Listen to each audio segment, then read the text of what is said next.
कुछ दिनों पहले की बात है। मेरी सासू माँ कुछ उदास उदास सी लग रही थी। ज़्यादा तू मैं भी नहीं हो रही थी। मैंने सोचा शायद तबीयत नरम गरम रहती है, इसलिए वो चुप चुप हैं। फिर एक दिन चाय पीते पीते बातों बातों में उन्होंने बताया कि इस महीने उनके विवाह को 50 वर्ष पूर्ण हो रहे हैं। उनको खुश करने के लिए अचानक ही मैं बड़े उत्साह से बोल पड़ी, अरे वाह, फिर तो पार्टी हो जाए। लेकिन वे अचानक रुआसी सी हो गई और बोली, वे होते तो पार्टी करते, अब वे नहीं हैं तो इस दिन का क्या महत्व।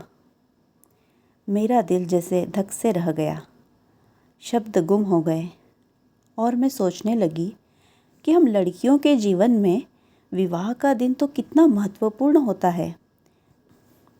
इसी दिन हम अनजान व्यक्ति का हाथ थामकर एक नए सांसारिक जीवन की शुरुआत करते हैं।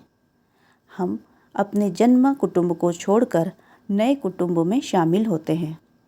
वहाँ पति के अलावा और भी कई नए रिश्ते हमसे जुड़ते हैं और पूरे समर्पण और निष्ठा के साथ उस नए परिवार के हो जाते हैं। आई यानी मेरी सासू माँ ने अपना पूरा जीवन ससुराल को समर्पित कर दिया था। उनका सारा प्रेम, त्याग और लगन उनके नए कुटुंब के लिए वैसी ही रही जैसे उनके माता पिता के परिवार के लिए रही।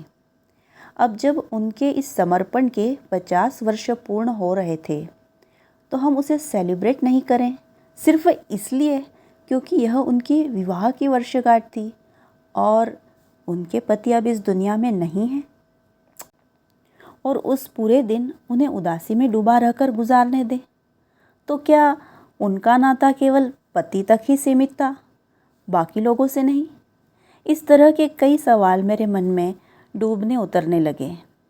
मैंने इसका जिक्र अपने पति से किया और फिर हमने मिलकर तय किया कि हम अपनी आई के विवाह की 50वीं सालगिरह ज़रूर मनाएंगे।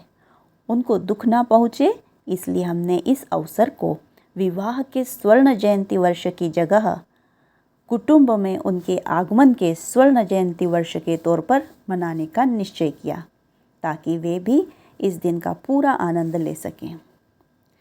हमने आई के लिए एक सरप्राइज से भरपूर आयोजन प्लान किया। उन्हें बिना बताए कुछ करीबी रिश्तेदार, उनकी सहेलियां और उनकी ही भजन मंडली को भी आमंत्रित किया। निश्चित दिन जैसे ही सभी लोग इकट्ठा हुए, आई को हम सबके बीच लेकर पहुँचे। आई की खुशी और आश्चर्य का ठिकाना नहीं था। उस छोटे से लेकिन मन से जुड़े आयोजन में फिर तो जैसे सब के सब पूरी तरह आनंद और उत्साह की लहरों पर सवार हो गए थे। सब ने आई से जुड़े अपने किस्से सुनाए और पुरानी यादें ताज़ा की। जहाँ बहू बेटियों ने उनके साथ जुड़े भावात्मक पहलुओं को याद किया, तो बेटों और जमाइयों ने मस्ती मजाक भरे किस्से सुनाकर पूरे माहौल को रंग डाला। आयोजन की समाप्ति के समय तक आई का चेहरा कई सारे भाव व्यक्त कर रहा था।